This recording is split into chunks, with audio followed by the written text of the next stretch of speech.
Welcome to the Pondcast, the destination for insightful discussions and interviews on the appreciation, conservation, and husbandry of reptiles, with a focus on turtles and tortoises. Now, let's join our team of turtle nerds. All right. Welcome, everybody, to another episode of the Pondcast. We are here for episode 97. I've got my sidekick, Madalena, with me. She's been instructed not to say anything. You cool with that? Perfect. Okay. It's going to be great. And as always, Emily here and Steve behind the scenes. And we have our esteemed, wonderful guest who is probably one of the best social media follows in all of the reptile world, and someone who is not just a social media presence, but someone with amazing accomplishments. And I can't even imagine the incredible stories that he can tell us. But Captain Jeff Fobb, and we're going to talk about a whole bunch of really cool, exciting things. So Jeff, thanks so much for joining us. Thank you very much for having me. We were talking a little bit ahead of time. We had some technical difficulties. Now be careful. We've had technical difficulties in the past. These were different ones. Okay, so it's not going to affect the viewing pleasure, knock on wood, but it may affect the time that we start, and it did, but that's okay because we're here. And Mark thinks he's late. He's not late. We're just starting, Mark. It's okay. So thanks everyone who's tuning in already. Jeff, you're retired now, freshly retired, a couple years, right? Do I have that right? I retired in October of 2021. Perfect. See? Okay. So I'm not too far off there. And you were the leader of the Miami-Dade Venom One team. That's right. That was made famous by the show Swamp Wars. Is that all correct? Yes, I was operations captain. We operated under either special operations and later on the EMS division. So I was the ranking officer on the unit.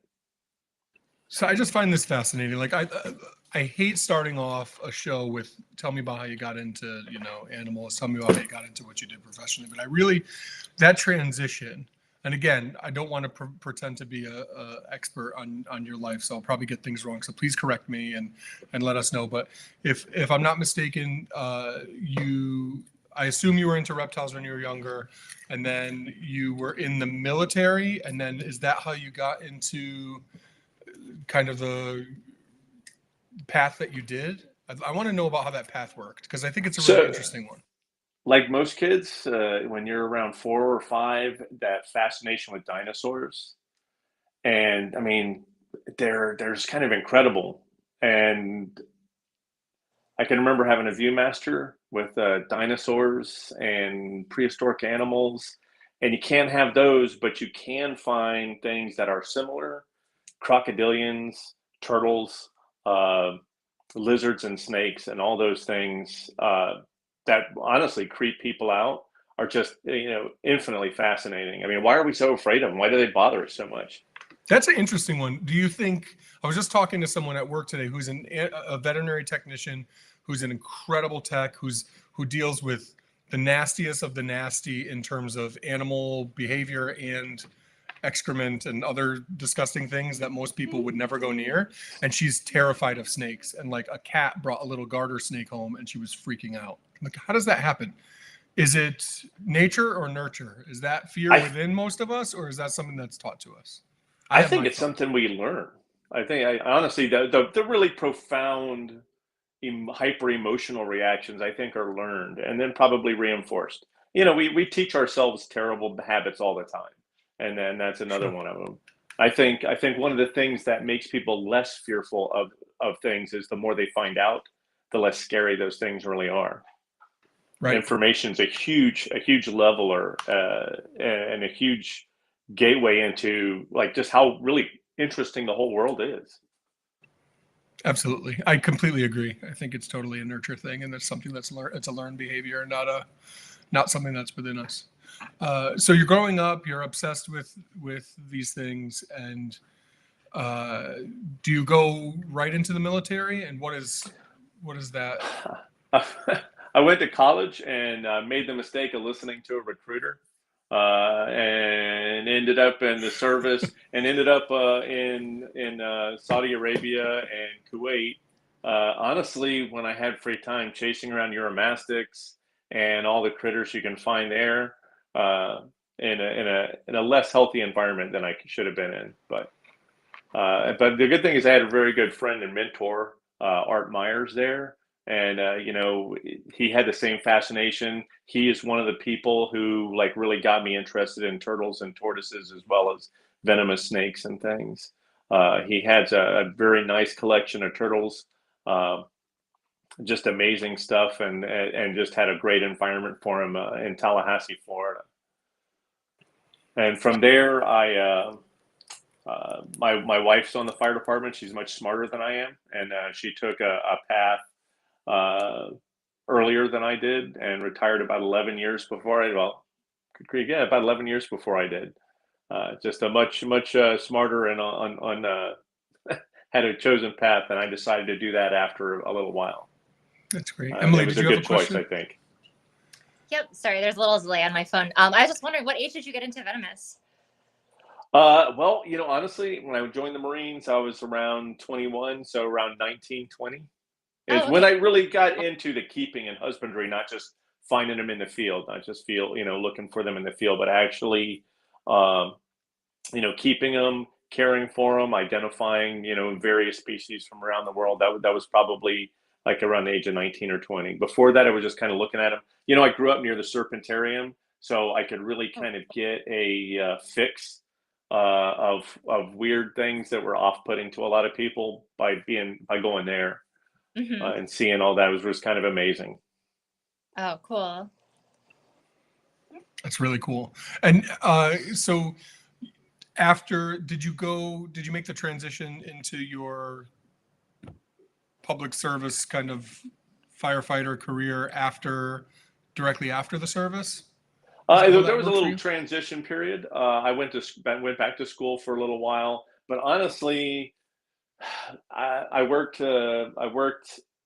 for oh my goodness, what Department of Public Works in Alachua County, Gainesville, University of Florida, and I don't know if I'm especially suited to office work. I kind of like being in the field. I kind of like being outside and having different things to do and applying, skills to different problems regularly and not the same problem over and over. So the fire department was a really good fit. How long were you Got there lucky. before things started to turn into what they became with kind of the Venom team and all of that sort of thing? I'm envisioning because this sort of thing, as far as I'm aware, isn't covered in, wasn't covered in the show and isn't covered. So I'm interested in kind of what that transition's like over time, because I think a lot of people look at somebody like you and like, oh my gosh, what a cool job, what a cool life to live, and they don't realize the way that things kind of have to fall together over the years for something like that to happen for you It when it didn't does, even and exist when you got started. the saying, "We stand on the shoulders of giants." Well, we stand on the shoulders of giants. Yeah. Everybody that went before us adds. Well, not everybody, but many people before us add something to what we are capable of doing, and how do we approach and solve different problems. So, you want to know the neat thing? The money that started the origins of the Venom unit came from the Reptile Breeders Expo and Wayne Hill. Uh, they had a few serious injuries to keepers in Florida, and they decided to take seed money from that and start up a subscription service, an anti-venom bank in Florida. And it was a nonprofit. And then a fire department with Dennis Sargent actually kept the medications and distributed them as needed in an emergency. They kept all the proper paperwork and everything. And my dog's trying to get in the room. Sorry. And so from there, we had a mamba bite, and this was like in 91, 92. And then I'm not sure when it went to Winter Park. I used to have all this in my head, and it's just kind of fuzzy now. So I don't want to have the wrong dates. But then in 1998 or so, we had a black mamba bite. Oh. And the animal was coming into an importer in Miami, where there's a large number of importers in the Miami area, Broward County, Dade County. And they had to get the anti-venom from the anti-venom bank. And that was through Al Cruz. He was aware of it. He got the medication. And then they said, well, since these animals are coming here, since a lot of the animals are processed here before they're distributed throughout the U.S., why not bring part of that here, so it will cover the people who are working at the airport, the U.S. Fish and Wildlife, Florida Fish and Wildlife, and any of the importers in the area. So we'll have the medication here and not have to wait for that long transport time. And then eventually it left the other fire department, and the totality of it moved to Miami-Dade County. And we've been maintaining it ever since. And we've had a few people set up anti-venom banks as that are structured similarly in Florida. There's Joe Kiefer in the Nature Coast Anti-Venom Index, and then there's Venom 2, but I think they just keep medication for native animals. And that's in Lake County. Very interesting. Really interesting. Well, so that happened in 98. Now, we were talking before we came on, and you kind of mentioned that the Venom One team was more officially came together at that time. Can you talk about how that kind of went? So in 1998, it was Al Cruz. He was, I believe he was a lieutenant when it first started, later became a captain and then a chief, and he retired the same year I did. Then Ernie Gilson and Scott Mullen, both lieutenants, got involved. And then in 2006, we got Lisa Wood, another lieutenant, and myself. And then we developed it into a 24-hour program, because if you think about it, many of these injuries do not occur during regular business hours. So having just a staff that's there during business hours doesn't make sense. It's better to have somebody available late at night when a lot of these injuries occur. Friday, Saturday, Sunday, 11, 12, 1, 2, 3 o'clock in the morning, a lot of these injuries occur. So we moved to 24 hours, and the first 24-hour personnel on the unit were Lieutenant Wood, myself, and Lieutenant Mullen. And now it's staff other people, because Lieutenant Wood retired, I retired, and then Lieutenant Mullen went to the air truck, which is another specialty in the fire department. And it is Lieutenant Chris Pecori, Lieutenant Jolie Vandervloot, which is a mouthful, and it's got not enough vowels in it, but she's a great person, a lot of animal experience, and Rusty Shaw, Captain Rusty Shaw. And those are the three personnel that are on it now. And we, people think, there's we dealt with it at most 100, 125 bites in a bad year. Average is probably closer to 25. They're like, well, what do you do the rest of the time? Well, anything animal related. We have large animal rescue training. We have, alligator training and licenses, so we can deal with crocodilians. We have dealt with venomous snakes, any kind of wildlife that you can think of. Number one, we know the resources to call if we need extra assistance. We have medical training. So any animal related rescue, they're sending to this unit so that we can go and mitigate the call without requiring that, multi-million-dollar apparatus and crew, and tying them up on something that is non-emergent in most cases. Super interesting. How do you determine, a question from Matthew here, how do you determine which members of the greater team end up being on the Venom team? Is it just people, the smaller fraction of people who'll be interested in doing something, or crazy enough to do something like that, or have the interest? You always have to have what we call relief factor. So it's people that have the training. We have the Rattlesnake Conservancy coming down once a year or so to do a training in Miami that we put our personnel through to maintain those skills. They're perishable skills. You don't get venomous snake calls every day. You get them intermittently, and they're perishable. For a long time, I was doing training with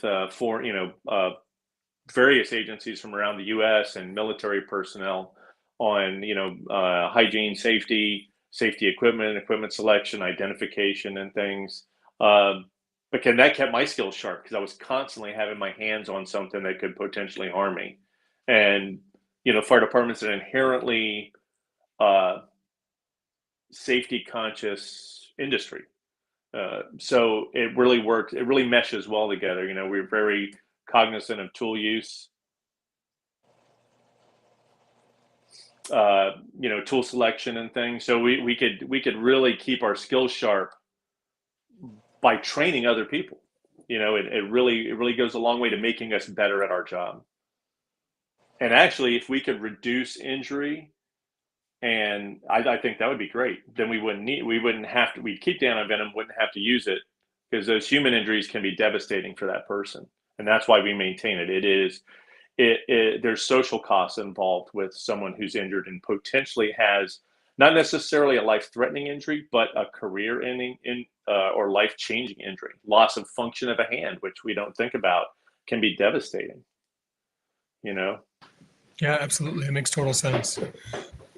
What percentage of the team of the Venom team are people like yourself who had that lifelong fascination? Because I know for somebody from Connecticut, from the cold north, where it seems like there's so few people like me, when I go to Florida, there just seems to be, my neighbor has 100 turtles, and my neighbor used to have 100 tegus, but not anymore. Yeah, we'll talk about Florida's a strange place. It really is. It's where like reason finds no purchase. But beyond that, everybody now doesn't necessarily have the same fascination, but they do have the same training, if that makes sense. And sometimes when you've had a fascination, but not the training, but not proper mentorship, your skills are perhaps unsafe. Your practices are unsafe. You know what I mean? But it's like when I was in the service and you had a lot of people who grew up shooting, they were not necessarily the best shots. The people who could take direction from the primary marksmanship instructor oftentimes ended up being better marksmen, because they didn't have those bad habits ingrained in their practices. Makes total sense.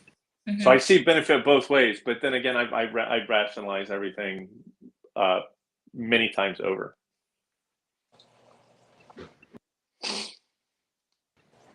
So how do you become a captain within that team? How do you become the face of the Swamp Wars show? How does that happen? I don't know if I was the face of the Swamp Wars show. I was just that weird, odd, is that just because guy Jared on there. told me? I don't know. Yeah. Well, let me tell you. And so in 1998 is when I got on the fire department. Like I said, my wife's much smarter. She had like 20 years on the fire department before that, because I'm just kind of thick and slow. I'm like, why would I want to do that? So in 1998, I got on the fire department, out of the service, in the fire department. And that's the year that Al Cruz started the Venom program within the fire department. And then in 2006, 2004, I got promoted to lieutenant and got my paramedic certification. And those are two things required to be on in the Venom unit. Is you have to be a paramedic, you have to have you have to be an officer.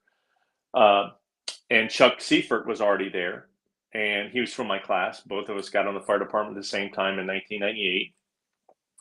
And he let Al know about it, and then they brought me in to do training, teach me how to, anti-venom selection, storage, rules, all that kind of stuff. And then we picked up Lisa. They sent me to a large animal rescue class where I met Lisa Wood, who was also a lieutenant on the fire department, had just recently been promoted, paramedic. She was also a vet tech, worked at a zoo, has a ton of animal experience. And I said, well, that's great. Would you like to come and get trained? Because you have to have this thing called relief factor. You cannot just have the people you need to fill 3 slots. You have to have, they go on vacation, they get sick. God forbid something happens to them and they can no longer work in the fire department, or they pass away or retire. So you have to have this replacement and relief factor. So you need more people than 3 to really fill the team out. We also have a thing called a CR day, which is compensatory relief day, which is a huge benefit for me. Every day is a Friday. So I have a weekend after I work, and then I go back to work and it's another Friday. Some people might call it a Monday, but I prefer to think of it as Friday because the weekend follows. But every 3 weeks, I never worked Fridays in most of my career with the Venom unit. So that's a day when I'm not on duty that I'm normally scheduled. So you need to have personnel who can fill in that spot as well. So you need to have more than 3, and you need to maintain those skills. So fire department, one of the things we love to do is training. We tried for a long time to design a training regimen on how to handle dangerous wildlife, how to deal with dangerous domestic stock. Horses and cows are dangerous. Goats can be dangerous. Any animal can be dangerous in the right or wrong circumstances, depending on your perception. So Lisa came, so that's why they sent me to large animal rescue. So I'm at the large animal rescue, meet Lisa Wood. She comes on. Scott Mullen was there, and they said, well, this about the same time Jeb Bush said that animals are family because of a hurricane, and they didn't have animal-friendly shelters. They said animals are family. So he said, well, why don't we extend our work to deal with animals other than just venomous snakes, which are fairly rare. So that's how we got it moved over to 24 hours, is through that notion of animals as family, having resources available to deal with problems. The Burmese pythons were showing up around then, 2006. Another problem, actually, some of them had been found many years before in the 90s, but it was becoming a growing problem there. And it's a weird thing that we do. It's rather unusual. So unusual things interest television, especially where somebody can be grievously injured. People want to watch that. And boy, It's that sexy. sounds really negative. But It's true. I think it's true. Yeah. So what we most do is dangerous. It's Yeah. exciting. And I try to be as real as possible from my particular vantage point of the world. And honestly, most of those things are not dangerous. We can mitigate risks, a lot of the risks. Come on, we drive cars at 60 miles an hour, eat a Big Mac, and watch a movie on our telephone while going 70 miles an hour down the road in traffic with other like big metal boxes and think nothing of it. That is a huge risk. But we have anti-wreck brakes and cruise control and all these things that we think mitigate our risks. So we start pushing that envelope a little farther. My whole goal is to minimize the risks as much as possible. We can't ever eliminate them, but minimize them as much as possible. And a lot of that is your mindset and repetition, like doing things over and over and over again until you have a level of comfort. And so then, I guess I wasn't great on, well, maybe I was, I don't know. Did you watch the show? Emily, did you watch the show? I didn't, no, but I have been a fan. You missed nothing. Yeah. No, that's not true. I really liked that show. And it was at a time, hey, we're going to act like it was like forever ago, but it was at a time when you had cable still, and it was, it was weird. It was a weird time. Planet. Yeah. Pythons were a big thing, and swamps. And it was a big thing. You want to know something terrible? When they first said, the name's Swamp Wars, and I'm like, number one, we're on the marsh side. The swamp side is actually on the West Coast. And what are we fighting against? Is it a war? A war against what? A war against It kind of made no sense. But swamps and wars were big things at the time, and gators and stuff. Mm-hmm. Yeah. So. Yeah, that's really good. Jeff, how do you think the pythons got in the Everglades? Quite honestly, it could have been anything, but it probably was a number of things, really. We always look for a silver bullet to explain how things got the way they are, when it's usually more than one event. So probably not the hurricane. There weren't a lot of people breeding or importing at that time. I think Tom Crutchfield did some work. They did some work on the DNA of the animals. They didn't have animals here at the time. These probably came in prior to. They found pythons back as, I think there was a receipt from like the 70s or 80s of a python found in the Everglades. I actually shared it on Facebook one time, and it's a little note. It doesn't say Burmese, but it does say python, and it was found near Shark Valley, which is the northern part of the Glades, and that was like 70s, 80s. And then they were found from time to time.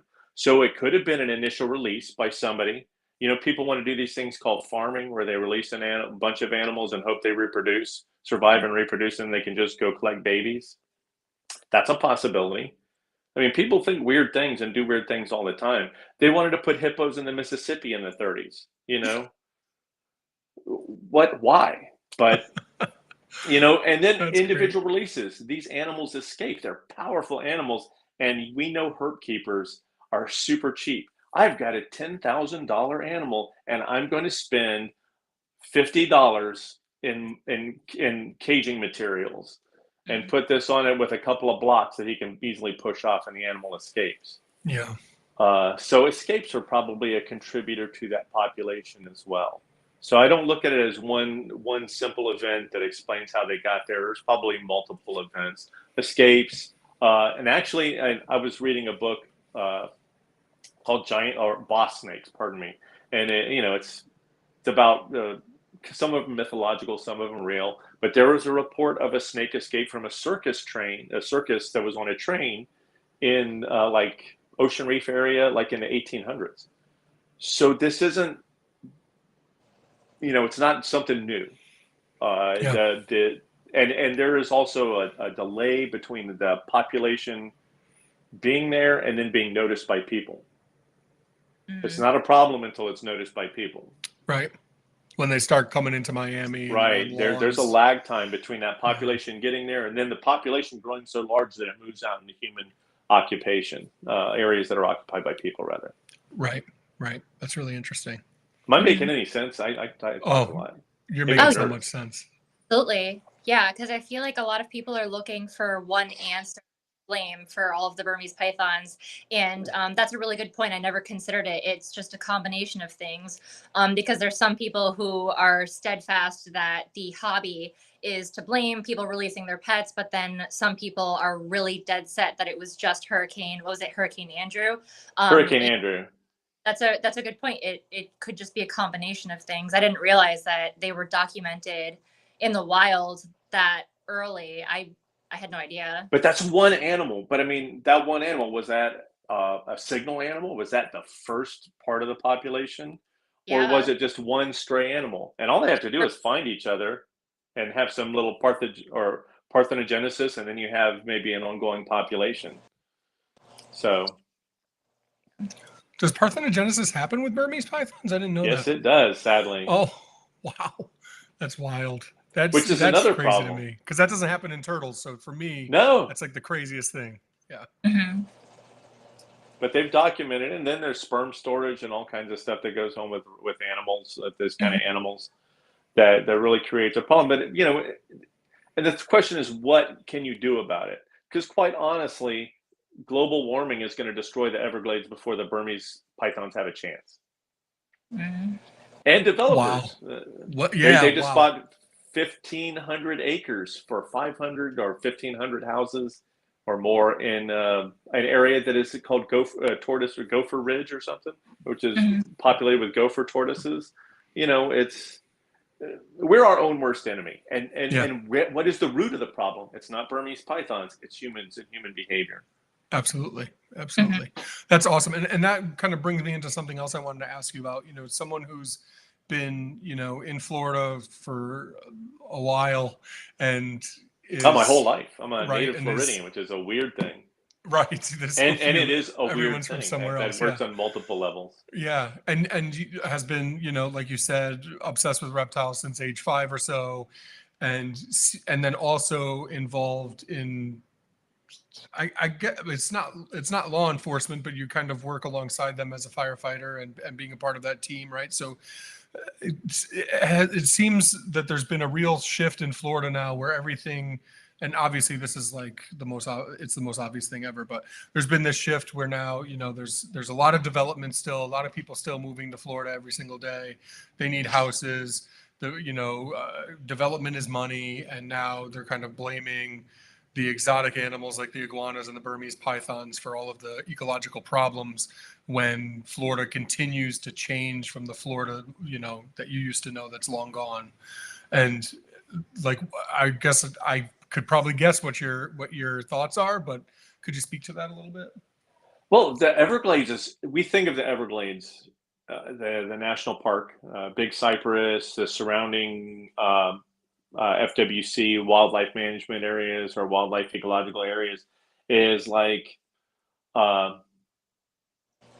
tiny compared to the original Everglades, which was an outflow of Lake Okeechobee, which we dammed. When European, descendants first got to South Florida, the Miami River used to have rapids, and they're like, oh, well, that's got to go. When they got to the bottom of Lake Okeechobee, there was like about thousands of acres of pond apple forest, and the lake just kind of overflowed and flowed down the rest of the state, which is like a very shallow slope. And we put dikes and things all around it and completely changed the landscape, altered the water flow, altered that habitat. There used to be so much water there that it recharged the Biscayne and Floridan aquifers, and there were springs that came up in Biscayne Bay where ships did not have to land. They could get fresh water in the bay. There were millions of gallons coming up in the bay. And that went away. We changed it. It's no longer what it was. So it's a death of 1,000 cuts, and each additional person drawing water out of the aquifer. Like I live in North Florida now, and our springs are our lifeblood. Water is everything needs water. Every animal needs water. And, they pump water out of the aquifer and don't think about it. But, like Nestle does, or whoever owns that now, Seven Sisters or whoever is the company that owns, I think it's Nestle's the parent company. But that changes the outflows of those springs and makes them less healthy, and that feeds the rivers. Look in Florida in oh my goodness, I can't even remember what river it is now. It might be the Apalachicola, where Georgia wants to use the water and it doesn't ever make its way to Florida. And they, that water is used. It recharges the aquifers, and it does a lot of things. But you put 1 million people there, and they're going to take out that same amount of water. We don't think about all these things, how complex this whole interaction in the world we live in is. We put fountains in Las Vegas, which is the pinnacle of lunacy. I noticed that when I was out in California around LA. They never get rain, and there's these resorts and things, and it's like prancing fluids water with feature lights on it. It's amazing. Yeah. That is so irresponsible. We are crazy, naked, talking apes. We make no sense whatsoever. For an animal that can send things to the moon and send things to Mars and get signals back, we can't plan 6, 9, 10 months in advance. I mean, oh, good grief, we're just nuts. Oh, we need to populate Mars because we're going to ruin this. At our core, we all have something different that we are fighting for. And it's so difficult when you're on like the animal side or the keeper side to understand what the person, it's Democrats and Republicans. It's everyone's on one side of the aisle and not willing to listen to the other person's perspective. It does seem that way a lot of times, but if you can speak to something that they care about, like I don't think we should care about venomous snakes because we can derive a product from them. Oh, well, look, we get this medication from this snake. Well, who cares? We shouldn't care about things because they give us something. That is perverse. Totally. In my estimation. But most people see humans as being superior and more important, which is part of the problem. When those animals, like to me, that animal, that venomous snake is a lot more rare because people lop their heads off with a shovel on site. That much more important than I am. Like when Harambe died, people ask me that, like, oh, that gorilla died. I'm like, oh man, that's so sad. Like I wish. Like I would have switched spots with Harambe just because of how important he is. And the people I was working with, social workers at the time, were like, "Are you kidding me? Like, what about your kids?" I'm like, "Yeah, I'm more important to my kids than that gorilla. But in terms of the world, like that snake, that gorilla, that whatever, is so important. And we could value a man-made cat that just means so much to us, or dog, but then the wild snake that's going $900. Yeah, right. 900. That's cheap. Yeah. So I have animals now that I will probably never derive any benefit from having, and I'm planning on doing a restoration on the property we live on now to what was the original habitat. I don't know if you know that longleaf pines were like 30 to 60 million acres in the southeast. And that habitat over time was cut down for lumber, used for naval stores, and it was fire maintained habitat. So we've got a bunch of gopher tortoise burrows on our property.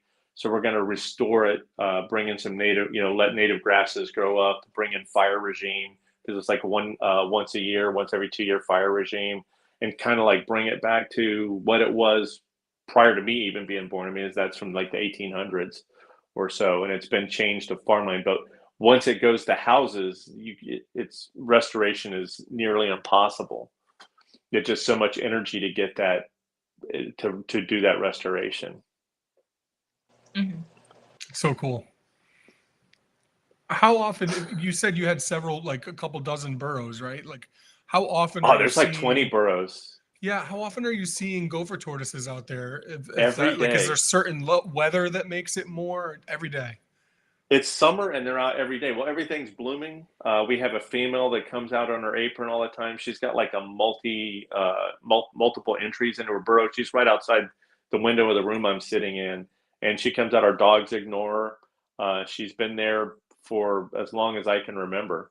And then her little boyfriends come over and visit every once in a while, so we get to see some of that. Play Barry White on the stereo. Some of that. Yeah. Oh, we know exactly what you're talking about. The male coming over. Yeah. Hey, how you doing? And so the males have burrows all around. We found evidence of, it was crow predation on a baby gopher tortoise, but but that's evidence that there's babies. And then 2 days ago, we found like a 2-inch wide burrow, and I'm, it makes me kind of giddy. My life is so sad. Do they burrow at that size? I thought small ones, I didn't realize the small ones did. I asked a friend and I said, this looks like a gopher tortoise burrow. I said, I can't see the end of it. It is definitely not armadillo. And he goes, that's about the smallest we've ever seen. He goes, but they can be as shallow as like 12 inches. And he goes, they may not use it for very long, but we have one that is about not quite twice that width, that we can see evidence of the animal moving in. I have never seen the animal, but I see evidence of him moving in and out of that little burrow, probably at least once a week. Yeah, and to actually see it is to know what you're talking about too. They just kind of kicking the sand out, and you can see them doing it. It's really cool. Yeah, and you can see their footprints, and as they drag their plastron across the sand, because I monitor most of the burrows. We have one here that's missing one of his legs, and we see him. I haven't seen him this year yet, but I mean, that's just to see what it was like before I was born. I think I kind of want to bring it back to that, which might be kind of a pie in the sky, such a small piece of property. But I think it'll make a difference. We're getting ready to put up a bat house to attract some bats. We leave trees up so that, the animals that use those trees, when they die, we leave those trees up so they can find their beetles and things that they eat. We want to, bring it back to what it was like 100 years ago or more, before people really started to alter the environment significantly. I'm just thinking of the next person who buys the house and be like, why would they let it go like this? Yeah, well, it burns every year, and honestly, if we plant longleafs don't mature for like 70 years. So I mean, I'm not going to be around to see that, but I mean, that'll be super cool for somebody, I hope. Even if they log some of them to build a house or whatever. It just, we can't do things just based on my lifetime. My lifetime is insignificant in the grand scheme of things. We have a couple questions. So someone asked if we had, pain hurts really bad. That's terrific. Asked if we, that's their name, asked if we had talked about Egyptian tortoises yet, which we have not talked about Egyptian tortoises. They were just within the last week. Word came out that they'll be on the endangered species list. That's a big one. I wasn't going to throw that at you, Jeff, as a curveball. I wasn't sure if you were if you were up Yeah, on I saw but- that. I saw that. So that's a big one. I think the ESA is interesting. We've talked about it on this show previously for many times over the years, specifically with Egyptian tortoises as well. We've had Ralph Till on to talk about it. Steve kind of came at it from the other angle. Like, you have to understand that when an animal is listed on the ESA, that means that there's more dollars to, you know, support real conservation and that sort of thing, which is a good side of it. From a keeper's perspective, it is really horrible because it makes it a lot more difficult to continue with the progress that's been made in terms of preservation. The realist inside me says, like, the same amount of them can still be produced. Those hatchlings just may not go to the highest bidder in the future. They may go to people who have over the years, you know, proved that they are, you know, worthy of something like that. So just keep in mind, if you are involved in the future with gifting of endangered species list species, that you are documenting really well. And this is where I'll give a shameless plug for the digital Colonian log, which is something that the Turtle Room offers for free for anyone up to 25 species. Steve will correct me if I'm wrong. And that's a place where you can document animals coming and going, their weights, that sort of thing, the source that they were acquired from, all of that sort of thing, in a third-party space. So that I didn't mean to say species, I meant to say specimens. Thank you, Steve. 25 specimens. I keep a lot of species, so that's like saying 25 species actually makes sense to some of us. Sigh. Yikes. Yeah, I have some Right. of those tendencies. Yeah, just a little bit. Yeah, so you can keep track of things there, and I recommend doing that. It's a third-party place where you can keep track, and then if someone ever comes knocking on your door, hey, when did this radiated tortoise come to you, and what were the details and all of that, you can say it's been here, it's been logged, and I have no access to change any of this, and it's just there, that came from this place, and that sort of thing. Yeah, so from our perspective, most of the people who tune into this podcast are keepers. So I know for a lot of keepers, it's a real bummer. But the good news, just remember that the same amount of animals can be produced. It's just how those will be distributed afterwards will be different and more complicated. And with these animals, it's important to prevent inbreeding as well. You know, the more specimens that are available and the more diversity there is in those groups, the healthier those animals are going to be in the long run. Yeah. Like my wife has Galapagos tortoises, which we just started acquiring a few years ago, and Aldabras. And one of the things we found is most people don't take their tortoises to the vet unless they're sick. Mm-hmm. Yep. But we're right near UF, and it's very important especially with these animals, that we have histories of when they started developing illnesses or, you know, other things that with healthy animals.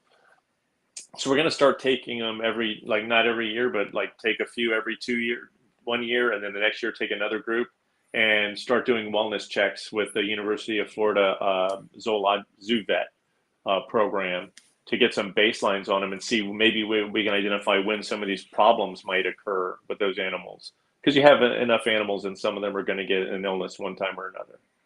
And maybe having healthy animals will help us keep more animals healthy in the future is our hope.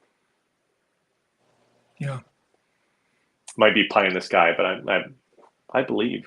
I think it's great. I think it's terrific. I know I work on the veterinary side, so I see it a lot. I've never worked in an exotics practice, but I work for a large veterinary, probably the largest veterinary corporation company in the world.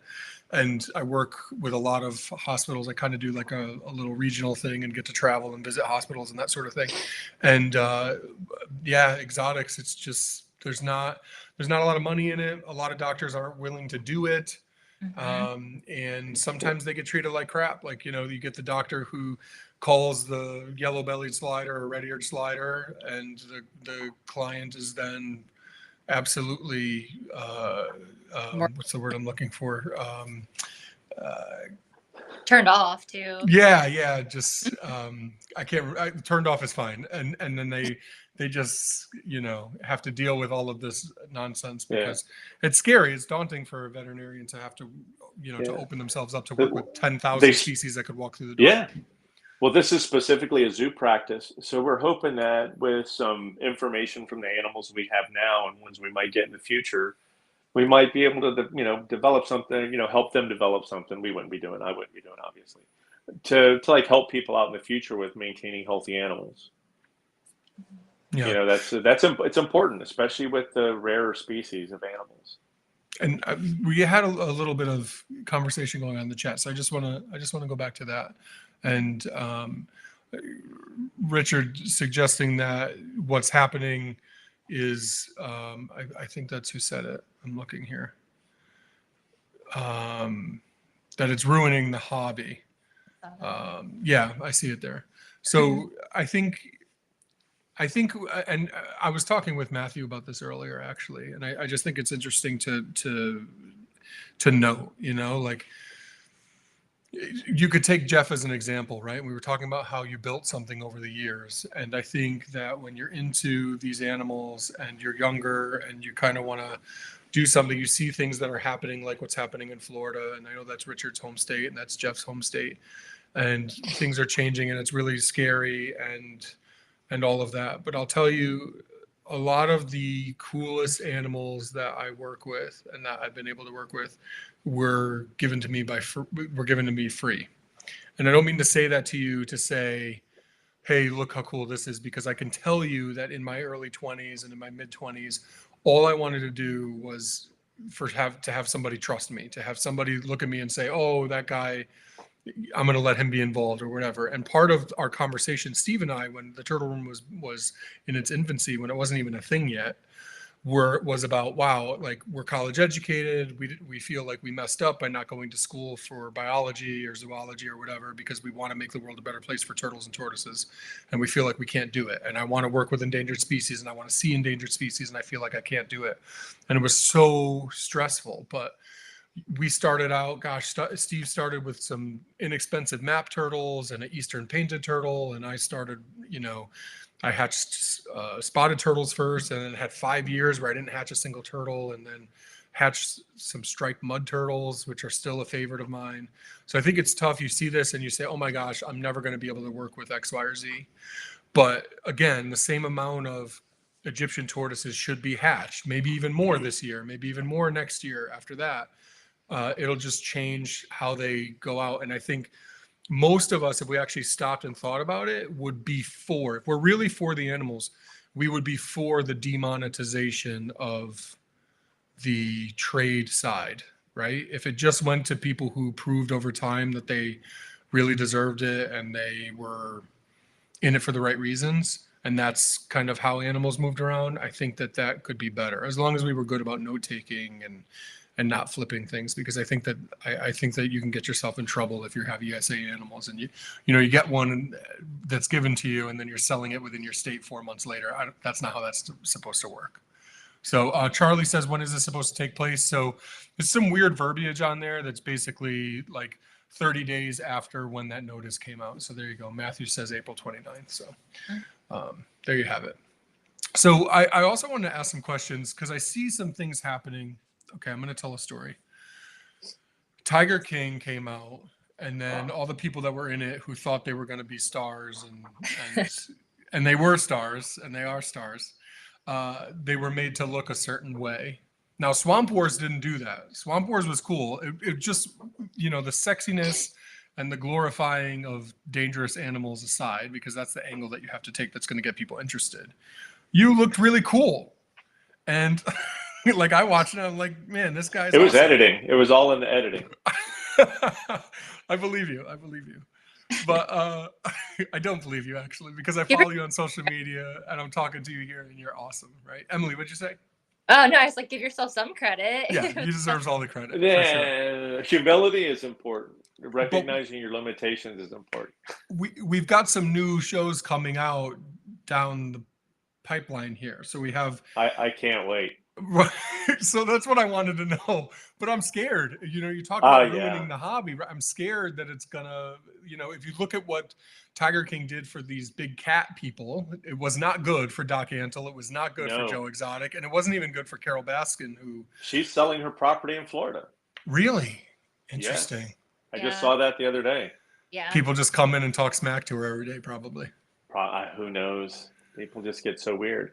The thing that we need to avoid, it should be about the animals. And like in my part, the animals are what's interesting. Like if you follow my Instagram, there's seldom a picture of me. I mean, who wants to see me? I'm aged Russell from Up, like I said earlier. Nobody wants to see me. The animal is what's interesting. It's more of a David Attenborough approach to being about the animals and not so much about the person and their interaction. You know, I mean, it's for some people that's really what the hook that gets them involved. But once you get involved and interested in the animals are really interesting. The animals have personalities. They have desires, likes, and things. A lot of things that we have, they're similar. It's not even anthropomorphizing.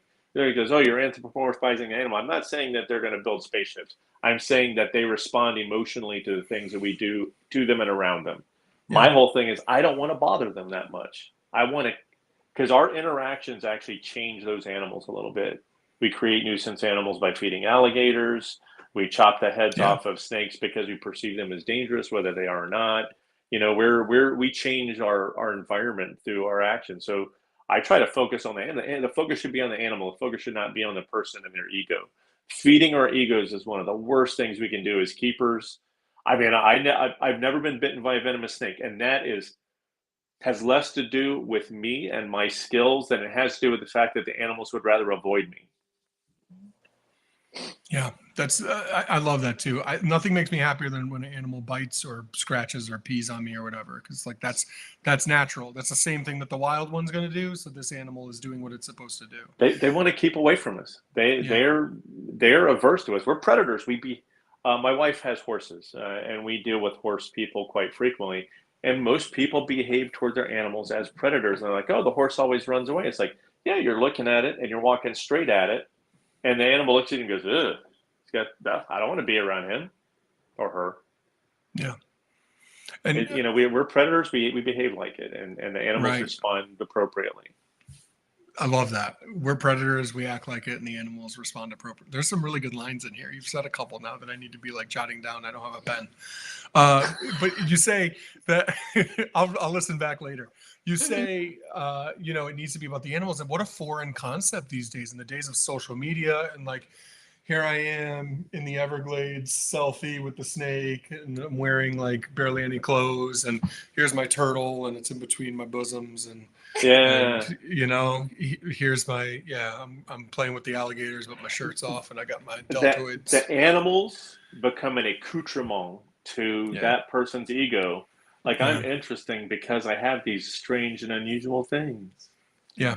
And it really should be, look at this. This thing is cool as can be. Like when I got such a great feeling, you can ask my wife or my kids, because one of my turtle pins was outside of my daughter's bedroom. And if I missed a nest and those babies came out and I found them, just that I can't help it. That's what I do when I find babies. Whether it's in the wild and if you hear that in the woods, it might be me coming across something that I haven't seen in a long time. Yeah. You know, and like I found a baby hognose crawling through my property, which, you know, gorgeous, just a neat little animal, smaller than my finger. I did pick it up just so I could get a picture of it because it really wanted to get away. And, you know, it should be about the animals. What we do should be in the best interest of our animals. Always. That should be the first consideration. Is this appropriate or inappropriate? Am I doing what's best for this animal with what I have? Yeah, it makes total sense. Simple. And it doesn't have to be expensive. I'm not talking about elaborate setups with enrichment and what's the big thing these days? The eco cages with like roly-polies to eat the poop and, you know, whatever they call it. Bioactive. Yep. Yeah, bioactive. Yeah. That's it. I'm not sure. Those big giant turds are still going to be there in a little while. It does work with some species. That might just be unhygienic. It does work with some species, but some better than others. I've tried with like some bigger turtles, like flowerback box turtles. Doesn't work because their craps are huge and they trample everything. But the little leaf turtles that are so dainty and don't really kill the plants when they climb around. And they probably like that. The leaf litter, the moisture, all of that. because we have Aldabras, and the great thing is in the summertime we do have tumble bugs, and they come and they take care of that like nobody's business, like little machines. I'll go out there and they'll be gone like in Wow. a day. It's amazing. I'm just thankful for them. Garbage men are actually my heroes because that stuff I don't I'm want to not deal with. familiar I with. put it in a bag. I take it to the curb. It disappears. They come and they go. Yeah, they go through the poop and they roll it around. They lay their eggs in it, and then you have more. They're amazing. I take video of them because I'm just such a weirdo. Yeah, that's awesome. You were 'Cause we talking have about the 7 bugs. dogs and they take care of those too. What do the They bugs are do? they take apart the poop, they roll it into a ball, they roll it around, and they lay their eggs in it. They do. They're like dung you beetles. know. Wow. Yeah, it's dung beetles. I There's didn't a know couple of those species were of in dung beetles America. up here. I Yeah, didn't know that. I thought they were in like. yeah, faraway and these are lands. I really didn't know some they of were them in are really US. pretty. They're kind of metallic looking, green, and Yeah. with like different hues on them. They're super cool. Wow, that's awesome. I need some of those in my yard. Yeah. We tried to walk for exercise, but I have a daughter that's just infatuated with funguses and algae and things that she finds all over trees and mosses. So we'll go about 10 feet and then stop and like sit there for 10 minutes and take a picture. So it's never going to work as that exercise regime. We never get up any velocity. Mhm. That's cool. Stopping constantly. Pardon me? I feel like I'm that way with bugs. Every time I see a cool bug, I have to stop and look. Like this There's is caterpillars. I've got woolly bears crawling all over the place now, and I don't know if you've ever watched it. They are fast for a caterpillar. Mhm. And I go outside and I get like, well, what would I come out here for? I end up off in my own little world Mhm. because the world is infinitely fascinating, whereas I am not so much. I would disagree. Yeah. Well, can I ask? So you've been into the coolest reptiles there are, and you live in an area of the world that has some of the coolest reptiles and biodiversity that there is, and then there's turtles, and you've kept a lot of turtles, and you still keep tortoises, and I just wonder what is because they're so different. Obviously, they have their similarities. That's why they're reptiles, but they're so different in terms of their behavior and all of that. Are the tortoises just your wife's, or what is it for you about turtles and tortoises that have kept your interest, even though you have all this other cool stuff that you've had in your life? They're great. I mean, what's not to like about them? They're super fascinating, and when you look at the history of them with the giant tortoises, like they found one that was like 8 feet long the other day. The shell was like 8 feet long. They found fairly intact. Just amazing animals and how they've adapted to their environment, to scarcity, to the seasons. It's just kind of super cool. I saw the last year one of the coolest things I've seen in a long time, which was an alligator snapping turtle on shore. It wasn't really egg laying time, but it was up sunning itself, and I just had to stop and kind of stare at it and take pictures for a while, and then not that's bother really it interesting. because they're hardly ever out of the water. Hardly ever out of the water. Wow, And that's really cool. if you spend enough time outside, you see some things that'll just are amazing. And if you don't know they're amazing, you can find out how amazing they are by just showing it and sharing it with people. Wow. That's one of those golden nuggets. Yeah, that was a good quote. Yeah. Mm-hmm. See? Yeah, you've got a lot of good gems today. I know. I'm stealing them all. Yeah. I'll give you That's credit. fine. I probably didn't come up with them. I probably stole them from somebody else. Somebody somewhere has said them. You borrowed them. Yeah, you just borrowed Yeah. them. That's Yeah. okay. Those little nuggets of wisdom. So what's it like being on a show like that? Did that change your life? Did people recognize you? People recognize me for a while. I think somebody recognized me like every now and again, like every couple of years, somebody will say, "Oh yeah, I've seen that." Or I might just look like somebody who's on the back of a milk jug. I don't know. But for a while after the show initially aired, people recognized me fairly frequently. And honestly, it didn't change my life much. I kind of ignored that they were there, which I think is better for television than talking to the screen, talking to the camera and the microphone. I just did my job and ignored it. That's what I liked about you. I mean, I watched it a lot, and I really enjoyed watching you specifically. And it was that you could, when somebody's full of it. You can tell right away. Like the cop on the show Cops, like you can tell. Oh, the worst. Yeah, you can just tell when it's somebody who's like down to earth and like isn't. But most of the time, they're just kind of, the bravado is a little pumped up, and they're out. They know they're on camera. I'm not brave. I'm familiar with these things, so it makes it look like I'm brave because other people wouldn't do it. But that's not bravery. Right. It's relying on training. It's training and familiarity. People, going into a burning building. I have great gear. I hardly ever feel that heat. When I do feel the heat, I know it's way too hot. That's not brave. Might be dumb. But I mean, we've got great equipment. We've got all this gear, and we've got so many tools to use. We know we have a general feeling, and plus most of us feel bulletproof. We have Peter Pan syndrome. We're never going to grow up. So we all feel like we're 20, and we're not. Yeah. The firefighters have Peter Pan syndrome for sure. Mm-hmm. That makes sense. I still don't want to grow up. I don't know what I want to be when I grow up. Still.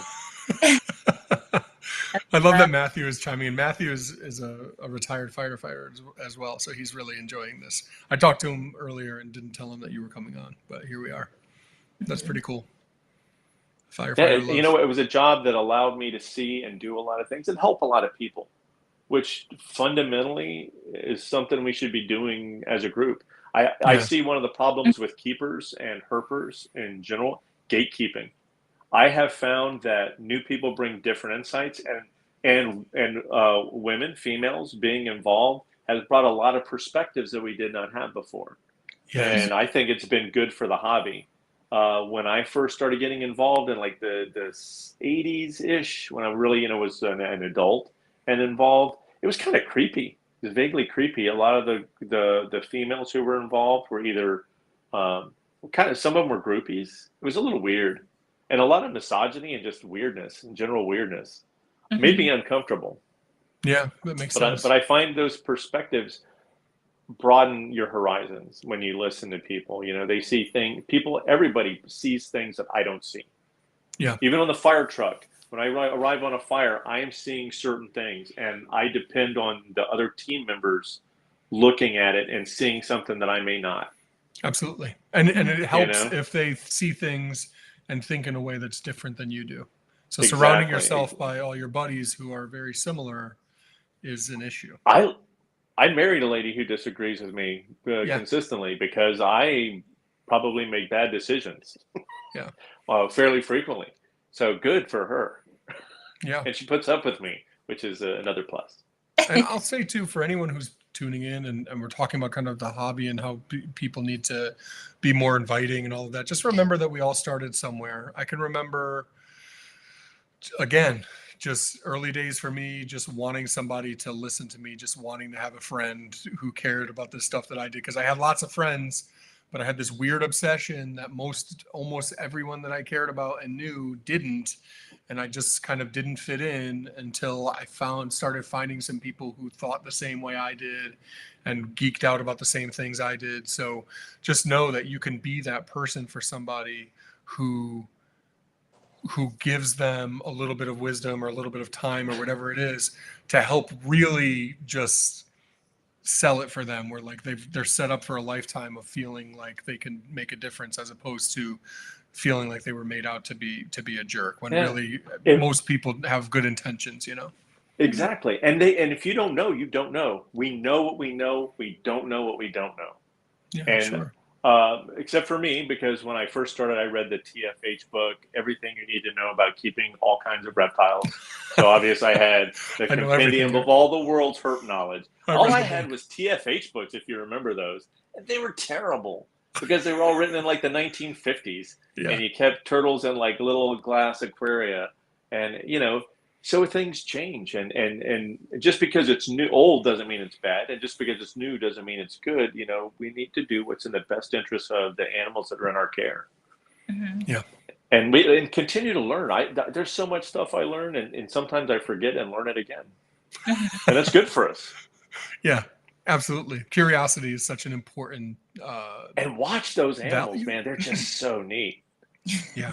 They're so cool. I mean, We have an Aldabra tortoise. She's about 7 or 8. She's probably 16 inches. Her plastron's like 16 inches.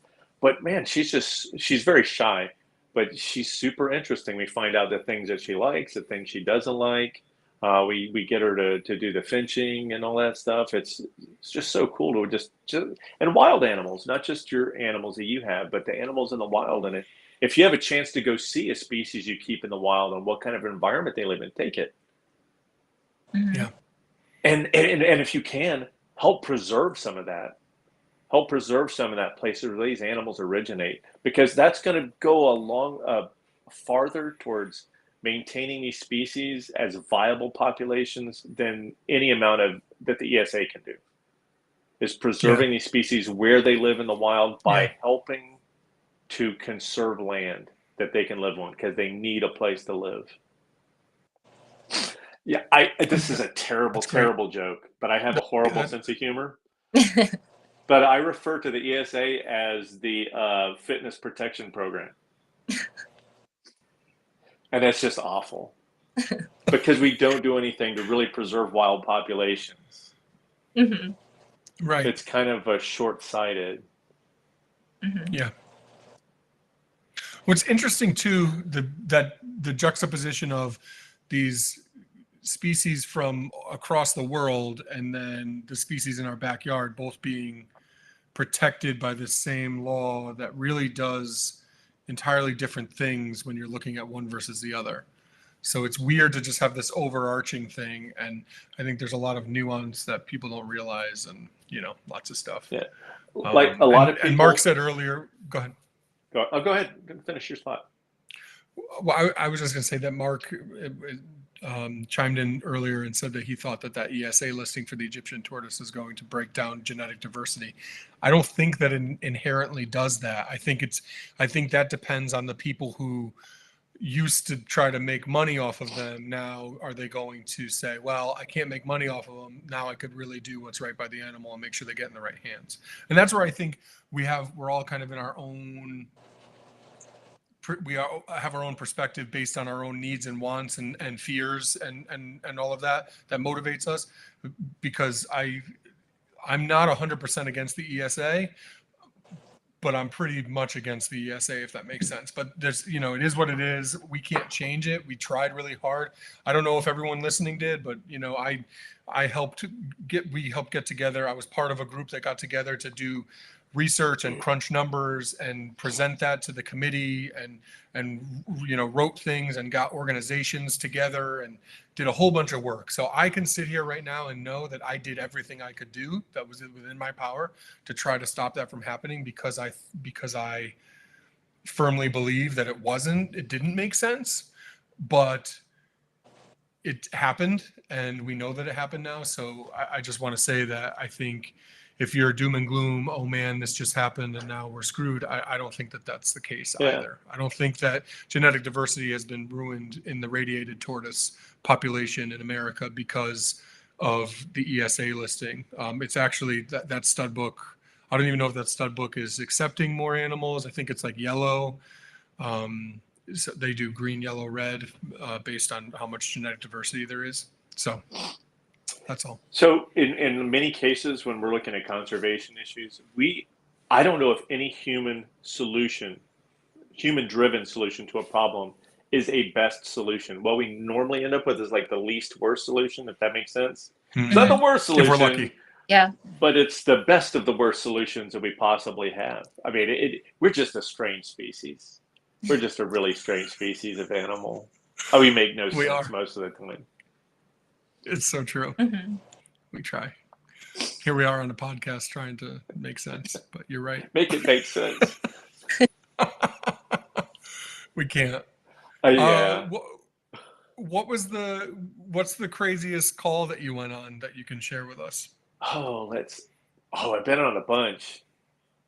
Duck poisoning, where the person was poisoned by eating duck, and they had a family of like 7 or 8 that was nearly defecating themselves to death. It was horrible. You can't fit that many people in a bathroom in a residential home. Oh, what a way! That was not good. But they ate a duck and probably undercooked it, or maybe didn't clean it right. We got calls for the strangest things. We got calls for flying golden dragons, green mambas, which I'm not even sure that green mamba ever existed. I think it may have been something else, and it was allegedly a bite associated with it, but he was asymptomatic.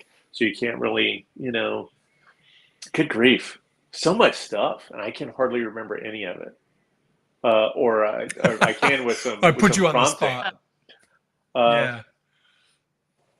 That's They were okay. my normal calls for me. So I didn't consider Mhm. them weird or outstanding. I did have a couple of like fairly profound bites where I think our intervention did make a big difference. We had a king cobra bite where that could have very possibly resulted in a fatality without good proper intervention.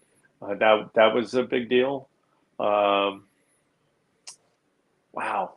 It's really hard to think about. My wife had one of the weirdest calls, and she didn't remember it until she got a subpoena for the Hmm. case and had to look at the report. And it was bizarre. More bizarre than anything I ever ran on. Did you go to was that Swamp Wars when they went to Tom Crutchfield's house for like that Yes. Oh, yeah. That standoff? was very dark. And Yeah. That was so sad. So I made the mistake of asking him about that years later, and I didn't realize I asked him about Bruce, who I think is the person who lost yes, their life that day, and I didn't realize that because it was all like Bruce was all on his website still years later, and I didn't realize. But because of watching your show, I actually knew about it, but it didn't pop in my head. But I didn't know they never said who it was, and I didn't realize that that's who had passed away. that was That was weird. wild. And that's people we Yeah. know. Which, a lot of the Yeah. keepers that are bitten, we do know them. Most of our calls, honestly, are people in the public who are bitten in accidental bites. Uh, but yeah, that was strange, and that was disconcerting, and it takes a lot to process something like that because the people involved, and it hits a little close to home. But when keepers are bitten, it also hits a little close to home. And I Yeah. always look at every bite as a learning experience. If you survive, you can learn something from it. And the thing that I saw with most of the bites that I dealt with is not people doing weird procedures, which you think would be where that would happen because you're doing something unfamiliar, but people tend to be hyper vigilant and maybe excessively careful in those circumstances. A lot of bites took place during routine maintenance because Mhm. you're comfortable. You're driving your Yeah. car with your foot while you trim your fingernails and Yeah. listen to Most accidents podcasts. happen close Yeah. to home, right? So you're not worried about That's because directions most of the time and you're close to home. You spend probably most of your time in that. It's like that. Have you ever seen the airplane where they said, "Oh, we need to armor the outsides of the wings and the tail and the fuselage and tail," and they're like, "No, those are the ones that made it home. We need to armor where the crew sits and closer to the yeah, engines." That's right. that's looking at statistics, which is another thing I love in risk management. Right.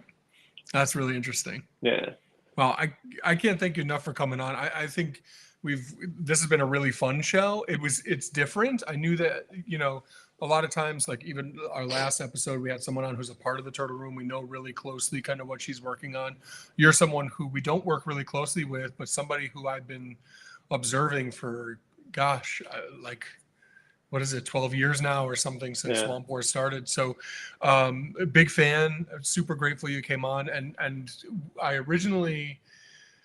you were originally really on my radar as somebody who I always kind of appreciated because Jared Siatkowski, who's a big time turtle morph breeder, the master of turtle genetic mutations in Florida, is somebody who apparently knows you, and he spoke to you about the Turtle Room when we were really a younger organization, like 2014 maybe. Yeah. And he was like bragging, like, "Oh, Jeff Fobb from Swamp Wars said that he saw what we were doing and that he thought it was It's cool." great.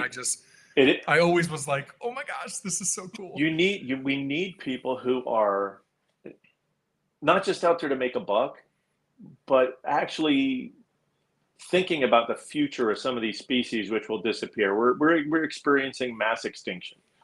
Tree species, plant species, habitat is just disappearing at an alarming rate.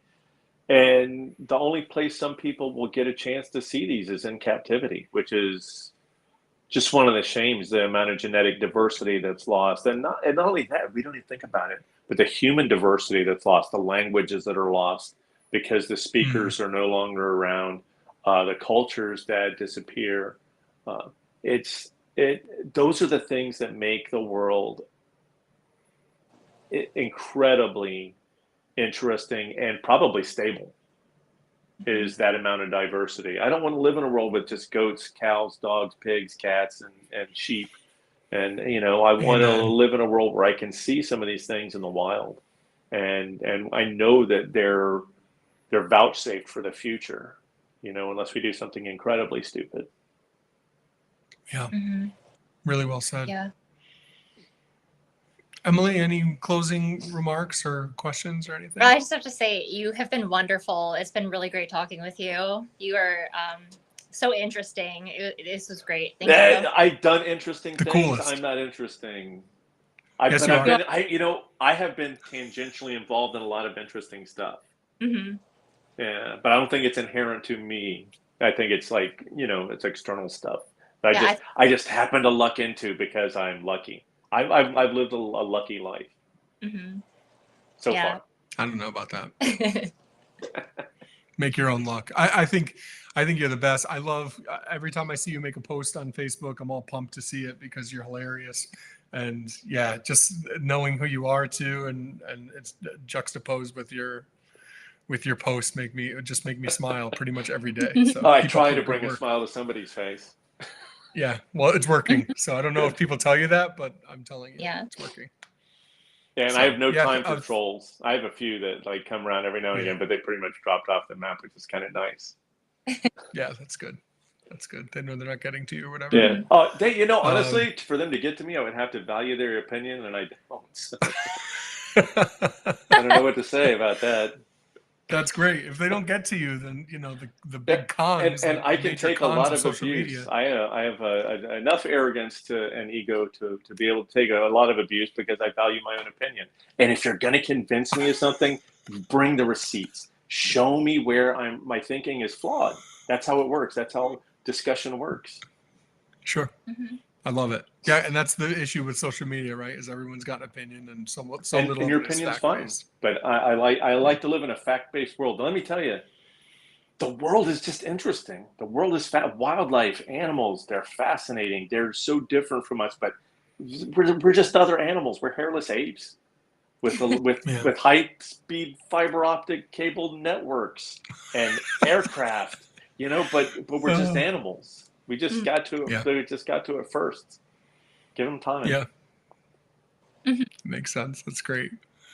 Well, I think that's a great place to end right there. Mm-hmm. And thank you everyone who tuned in. Really appreciate it. We'll be back next month with another episode of the Pondcast. We're closing on an episode 100. Been doing this over 10 years now. Looking forward to reaching that milestone with everybody. So thank you all. Thank you, Jeff, so much for everything that you've done, throughout your career and your life as a reptile enthusiast and champion, and for giving me something really, really, really entertaining to watch about 10 or so years ago. I just want you to know that I've always appreciated you in that show. So I appreciate it. thank you. Thank you for having me on. I really appreciate it. Yeah. Thank you. And you guys have a good night. Everybody else as well. See ya. Bye.